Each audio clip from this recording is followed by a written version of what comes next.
अस्सलाम वालेकुम। आप सबको रमज़ान करीम का 5th रोज़ा मुबारक। तो कैसे हो आप सब। हमारी हर एक वीडियो बहुत शॉर्टकट होती जा रही है और हर एक वीडियो में सिर्फ एक पारे का डेफिनेशन करना इम्पॉसिबल है, इसलिए सूरह बकरा की ही सूरत को जितनी वीडियोस में हो सके उतना डिफाइन करते जाएंगे, क्योंकि सूरह बकरा एक ऐसी सूरत है जिसमें सारे कुरान पाक की सूरतों की मेन हेडलाइंस दी गई हैं। फॉर एग्जाम्पल, जिस तरह से न्यूज़पेपर में मेन टॉपिक्स बड़े लेटर्स में लिखे जाते हैं और उसका डिफिनेशन होता है, इसी तरह से सेम सूरह बकरा में मेन टॉपिक्स हैं और उसका डेफिनेशन आगे की सूरतों में है। और सूरह बकरा की ये सूरत पहले पारे से लेकर 3rd पारे तक खत्म होती है, यानी 2.5 पारे तक। इसलिए सूरह बकरा को अच्छे से समझने की कोशिश करते हैं ताकि आने वाली आगे की पूरी सूरतों को हम समझ पाएं और इस पर अमल करके अपनी जिंदगियों को सुधार सके। आगे अल्लाह ताला इस सूरत में फरमा रहा है कि जब तुम्हारे पास इसका इल्म आ चुका है, यानी कुरान पाक में अल्लाह का हुक्म आ चुका है, तो तुम इससे मुंह नहीं मोड़ सकते और शैतान के कदमों के पीछे चल के, यानी अपने ख्वाहिशात के पीछे अपने आप को गुमराह कर दोगे तो जालिमों में से हो जाओगे। और इसी सूरत में एक वाक़ये का जिक्र है जिसमें हुजूर सल्लल्लाहु अलैहि वसल्लम ने लोगों को ईमान की तरफ लाने के लिए, यानी इस्लाम की तरफ लाने के लिए, पहले जो अलग किबला था यानी खाने काबा की दूसरी सिमत में, उस तरफ खड़े होकर नमाज पढ़ा करते थे, लेकिन उनका दिल सिर्फ खाने काबा की तरफ मुड़ के नमाज पढ़ने का था और वो बार बार आसमानों की तरफ देखा करते थे। तो अल्लाह ताला ने उनकी इस मर्जी के लिए फौरन उसी नमाज में किबला बदलने का हुक्म दे दिया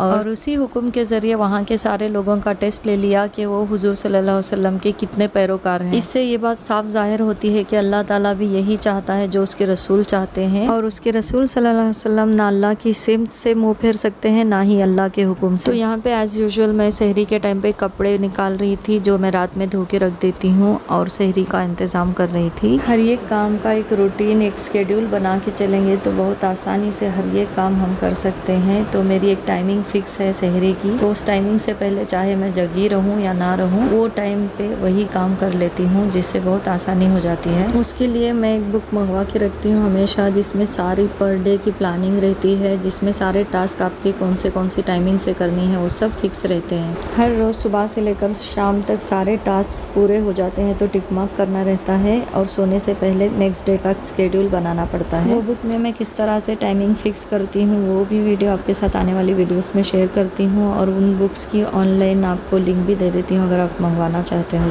तो इस किबले के वाक़ये से हमें ये बात समझ में आई है कि अल्लाह उसके रसूल मोहम्मद सल्लल्लाहु अलैहि वसल्लम के ज़रिए से हमें तमाम अहकाम यानी हुक्म दे रहा है जिनको हमें अपनी ज़िंदगियों में मान कर चलना है। और हुक्म हो गया कि ता क़यामत तक एक ही सिमत यानी खाना काबा की तरफ रुख करके नमाज पढ़ना है, और जब भी मुसीबत आए तो नमाज पढ़ के अल्लाह की मदद हासिल करेंगे तो अल्लाह बड़ा मददगार फरमाता है, ऐ ईमान वालों तुम मुझे याद करो मैं तुम्हें याद रखूंगा और फिर सब्र और शुक्र से मेरी मदद मांगो। फिर इसके बाद उसके वलियों का जिक्र आता है जिनके बारे में अल्लाह ताला फरमा रहा है कि जो अल्लाह की राह में शहीद हो गए उन्हें मुर्दा ना कहो, वो जिंदा है और तुमको शऊर नहीं यानी मालूम नहीं है। और फिर आगे अल्लाह ताला फरमा रहा है कि ऐ ईमान वालों हम अनकरीब तुम्हें आजमाएंगे, किसी कदर खौफ भूख जानों और मालों और फलों के नुकसान से आजमाएगा, और सब्र करने वालों को खुशखबरी सुनाता है कि उन लोगों पर जब मुसीबत आती है तो कहेंगे हम अल्लाह का ही माल है और उसी की तरफ लौटने वाले हैं। जो ऐसा करेंगे वही ईमान वाले हैं, कामयाब है और सही रास्ते पर है। और एक के बाद एक आयतों का ये तर्जुमा करके बता रही हूँ। इससे यही बात साबित होती है कि हमेशा हमें हर हाल में अल्लाह के ऊपर यकीन रख के सब्र से जिंदगी गुजारनी है, वरना शैतान हमें कभी भी गुमराह कर सकता है। फॉर एग्जाम्पल, अचानक से हमारी कोई चीज़ गुम हो गई, कुछ लॉस हो गया, कहीं नुकसान हो गया, कोई काम खराब हो गया या फिर किसी की अल्लाह ना करे मौत हो गई,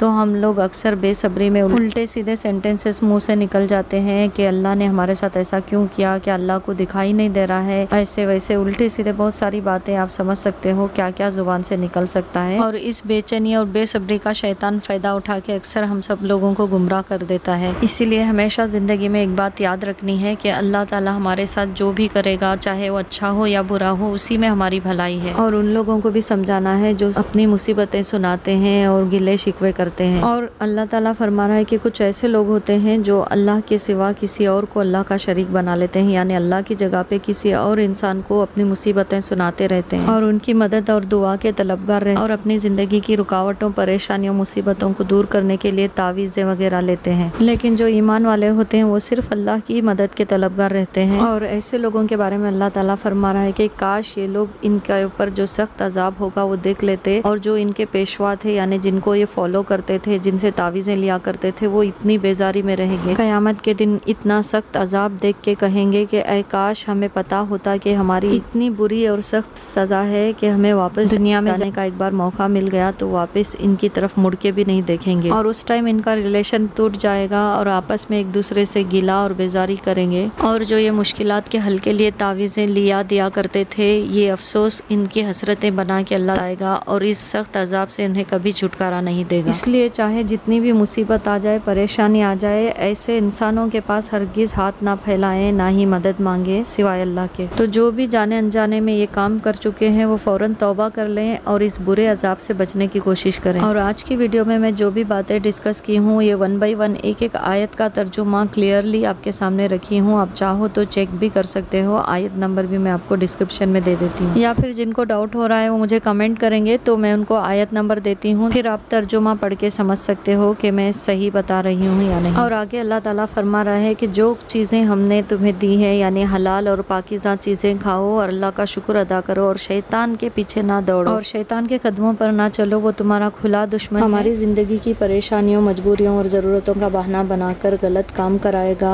यानी सूद, रिश्वत लेना देना और बुरे काम जो अल्लाह को मंजूर नहीं वो काम भी करके बोलेंगे मजबूरी में कर रहे हैं।